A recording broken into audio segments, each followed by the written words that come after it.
Economic activity जो आपका आज का टॉपिक्स है फर्स्ट चैप्टर, उसमें हम लोग क्या बोल रहे हैं, जो हमारा nature and purpose of business. Nature and purpose of business में सबसे पहले आपको ये पता होना चाहिए कि बिजनेस का जो टर्म्स होता है वो हमारा इकोनॉमिक एक्टिविटी को सबसे ज़्यादा मेन रिलेट करता है। तो economic activity means where we earn the money, जहाँ पर मेरे को पैसे लगते हैं, पैसे से हम जो कोई काम करते हैं तो वो हमारा कहलाता है इकोनॉमिक एक्टिविटी। तो for the economic activity we need a money. जब कोई काम हमारा पैसे के माध्यम से होता है, लेन देन होता है, जैसे टीचर्स हो गए, डॉक्टर्स हो गए, लॉयर हो गए, वो आपका क्या करते हैं, कोई भी काम करते हैं, उन काम को करने के बदले में पैसे का लेन देन करते हैं, तो हम उसे इकोनॉमिक एक्टिविटी कहते हैं। ठीक है ना। तो now this is the characteristic of economic activity. Economic activity के कैरेक्टरिस्टिक्स क्या है? फर्स्ट है वेल्थ ओरिएंटेड। अभी मैंने आपसे बताया है कि without money this is not a economic activity. For the economic activity we need a money. तो बिना वेल्थ के हमारा इकोनॉमिक एक्टिविटी कंप्लीट नहीं होगा। जहां पर पैसे लगे वो हमारा वेल्थ इकोनॉमिक एक्टिविटी कहलाता है। तो first characteristic wealth oriented. Second legal activity. बेटा आप कोई भी काम करेंगे, कोई भी बिजनेस करेंगे, वो आपका लीगल होना चाहिए। ठीक है ना। तो लीगली आप जो कोई काम करते हैं तो ये हमारा लीगल एक्टिविटी कहलाता है। तो सेकंड जो हमारा कैरेक्टरिस्टिक या विशेषताएं हैं इकोनॉमिक एक्टिविटी की, वो है लीगल। हमारा बिजनेस या हमारा जो भी काम हम कर रहे हैं वो लीगल ही होनी चाहिए। Third is the activity of agreement. Agreement means हमारे जो भी व्यक्ति हैं वो इजीली, जैसे मान लीजिए कोई सट्टा खेलना या जुआ खेलना, ये नहीं होना चाहिए। आप बोलोगे कि इकोनॉमिक एक्टिविटी में हमने अर्निंग मनी किया तो हम गैम्बलिंग करके हमने अर्न मनी किया। नो, एवरेजमेंट मतलब हमारी जो एक्टिविटी होती है वो साधारण और सामान्य तौर तरीके से कमाया जाने वाला अर्निंग होनी चाहिए। Okay. Next is measuring load of money. इसमें जो भी हमारा कैलकुलेशन है वो मनी के फॉर्म पर होना चाहिए। ठीक है ना। पैसे के माध्यम से ही हमारा लेन देन होता है, मतलब all are including in the money in economic activity. मतलब पैसे के बिना नहीं। हेल्प, मान लीजिए मैंने आपकी मदद कर दी, it is not related to the economic activity. Okay. तो for the need of economic activity we are giving goods and take the money from you. So measurement of load of money means हमारे जो भी calculation है वो money के form पे होनी चाहिए। Next is the social activity. Economic activity में भी हम किसको ध्यान में रखेंगे? हम हमारे समाज को नहीं भूलेंगे, हम हमारे सोशल को नहीं भूलेंगे कि समाज के ही अंतर्गत हमारा वो काम होना चाहिए, चाहे कोई अच्छा हो चाहे बुरा हो, वो समाज में ही होती है।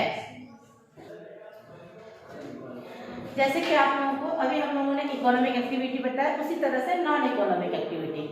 इकोनॉमिक एक्टिविटी में मैंने आपसे क्या कहा कि जब हम कोई भी मनी के एक्सचेंज में लेन देन में काम करते हैं तो हमारा इकोनॉमिक एक्टिविटी होता है। और non economic activity means here we are not using money. हम किसी तरह का पैसे का लेन देन नहीं करते हैं। जैसे कि एग्जांपल ले रहे हैं कि टीचर अगर कहीं पढ़ा रहा है और उसके बदले में सैलरी ले रहा है तो फिर ये हमारा इकोनॉमिक एक्टिविटी है। पर अगर यही टीचर्स घर में जाकर अपने बच्चों को पढ़ा रहे, that time they are not getting money, means it is called the non economic activity. मतलब जो क्वेश्चन जो आपके एग्जाम्पल इकोनॉमिक एक्टिविटी है सेम वही आपके नॉन इकोनॉमिक एक्टिविटी के भी हैं। जैसे डॉक्टर है, डॉक्टर हॉस्पिटल में वर्क कर रहा है तो फिर वहां पर वो क्या कर रहा है, सैलरी ले रहा है, तो ये आपका इकोनॉमिक एक्टिविटी है। लेकिन घर में आकर के अगर उसके घर के कोई सदस्य बीमार पड़ते हैं और वो उसकी इलाज करते हैं तो they are not taking money, तो वो आपका नॉन इकोनॉमिक एक्टिविटी है। तो यहाँ पर बेसिक थिंग्स आपका ये हो जा रहा है कि जहाँ पर हमने पैसा लिया वो इकोनॉमिक एक्टिविटी है, जहाँ पर हमने पैसे नहीं लिए, सेवा किया, वेलफेयर किया, तो वो आपका क्या है, नॉन इकोनॉमिक एक्टिविटी है। ठीक है ना। Next point is the profession. सबको मालूम है कि प्रोफेशन का मतलब होता है कि हम किसी भी काम को अगर करते हैं, पेशा हिंदी में अगर हम बोले तो उसे हम पेशा कहते हैं। तो पेशा वो होता है कि where we are getting special skill and knowledge about that. मतलब हम किसी काम को करने के लिए अच्छे से हमें उसकी ट्रेनिंग लेनी पड़ती, सीखनी पड़ती। जैसे डॉक्टर हो गया, इंजीनियर हो गया, लॉयर हो गया, they are taking special skill and knowledge about that, then after they are making them। मतलब प्रोफेशन के लिए आपके पास आपकी अलग से स्किल और नॉलेज होनी चाहिए, तब जाकर के आपका वो प्रोफेशन कहलाता है। ठीक है ना। अब उसके फीचर्स देख लेते हैं कि उनके फीचर्स क्या क्या है। फर्स्ट है स्पेशल नॉलेज, जो मैंने अभी आपसे कहा कि for that you need a special knowledge. अगर आप लॉयर बनना चाहते हो तो विदाउट टेकन लॉयर से रिलेटेड अगर आप कोई स्टडी नहीं करते हो तो you are not become a lawyer. आप वकील बनने के लिए आपको वकालत की पढ़ाई करनी पड़ती है, तो ये स्पेशल नॉलेज होनी चाहिए। सेकंड है प्रैक्टिकल ट्रेनिंग, आपको उसकी प्रैक्टिकल ट्रेनिंग लेनी पड़ती है। अगर मान लीजिए लॉयर हो गया, डॉक्टर हो गया, तो उन्हें किसी सीनियर्स के अंडर में रह करके प्रैक्टिस करनी पड़ती है, तब जाकर के वो क्या करते हैं, उस काम को पूरा कर पाते हैं।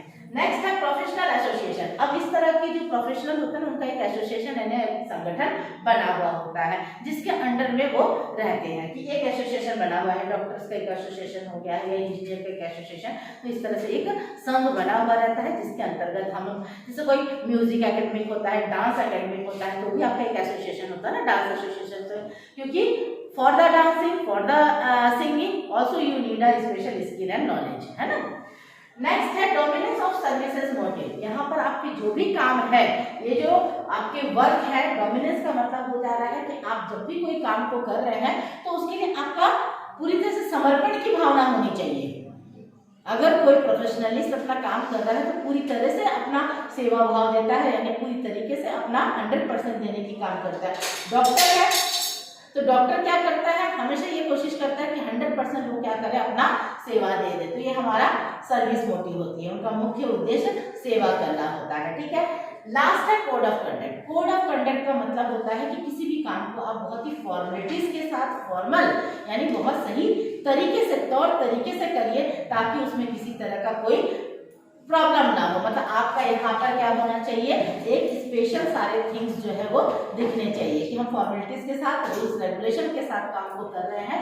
जैसे डॉक्टर है तो वो पूरी तरह से ईमानदारी के साथ अपना वर्क को पूरा करेगा, तो ये हमारा है कोड ऑफ कंडक्ट। मतलब ये प्रोफेशंस के हमारे फीचर्स हो गए, ठीक है ना। अगला टॉपिक है हमारा एम्प्लॉयमेंट। एम्प्लॉयमेंट रोजगार। यहाँ पर आपको हमेशा ध्यान देना है कि एम्प्लॉयमेंट जो है, जो रोजगार है, इसका मतलब है वी आर अर्निंग मनी। सबसे मेन बात यहाँ पर एम्प्लॉयमेंट में हो जाता है कि यहाँ पर दो रिलेशनशिप होना चाहिए, एक आपका होता है एम्प्लॉय और एक होता है वर्कर। ये दो लोगों के बीच का आपका संबंध बनता है, यानी मालिक और कर्मचारियों के बीच का जब संबंध होता है तो वो हमारा एम्प्लॉयमेंट कंप्लीट होता है, ठीक है ना। मतलब एम्प्लॉय एंड वर्कर का रिलेशनशिप जो है वो हमारे एम्प्लॉयमेंट को फुलफिल करता है। और एम्प्लॉयमेंट मतलब होता है हम रोजगार कर रहे हैं, यानी हम मनी अर्न कर रहे हैं, तो ये हमारा एम्प्लॉयमेंट कहलाता है। क्लियर। इस एम्प्लॉयमेंट के जो क्लासिफिकेशन है ये दो तरीके का होता है, एक होता है आपका पर्सनल सर्विस और सेकंड है आपका पब्लिक सर्विस, ठीक है ना। तो पर्सनल सर्विस से ही आप समझ में आ जा रहा है कि पर्सनल सर्विस यानी हमारे जो व्यक्तिगत रूप से हमारे इंडिविजुअली जो हम काम करते हैं वो हमारा पर्सनल सर्विस है। इस पर्सनल सर्विस को हम तीन भागों में बांटते हैं। फर्स्ट है business service. Business service means कई तरह के बिजनेस होते हैं, वहां पर आप जॉब करने जाते हो और you are getting the salary, आपको सैलरी दे दिया जाता है, तो ये आपका बिजनेस सर्विस है कि हमारा जो भी बिजनेस सर्विस होता है उसमें हम हमारा 100% लगाते हैं और हमारे काम के बदले में हमें क्या मिलता है, सैलरी मिल जाता है, तो ये हमारा बिजनेस सर्विस है, ठीक है ना।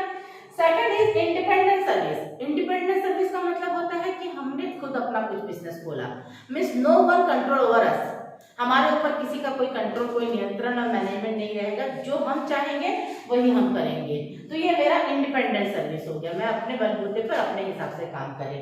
और एक डोमेस्टिक सर्विस, घरेलू सेवाएं, जैसे कई लोग होते हैं ना, कई लोग अपने घर में बाइया रखते हैं, नौकर रखते हैं, गार्डनर रखते हैं, कुक रखते हैं, तो ये व्यक्ति उनके घर जाकर के काम करके आते हैं और उनके बदले में उन्हें सैलरी दिया जाता है, तो ये डोमेस्टिक सर्विसेज हुए, ठीक है ना।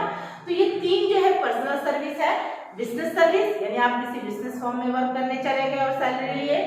इंडिपेंडेंट सर्विस में क्या हुआ कि आपने खुद अपना काम किया और काम करने के बाद आप खुद से ही जो भी आपका पर्सनल वर्क है वो आपने किया, मतलब आपके ऊपर किसी का कंट्रोल नहीं रहा। और थर्ड में रहा कि आप किसी के घर में जाकर के काम कर रहे हो, चाहे एज ए कुक कर रहे हो, एज ए गार्डनर कर रहे हो, एज ए ड्राइवर कर रहे हो, तो ये आप काम करते हो, उसके बदले में वो जो मालिक है वो आपको क्या करता है, सैलरी देता है।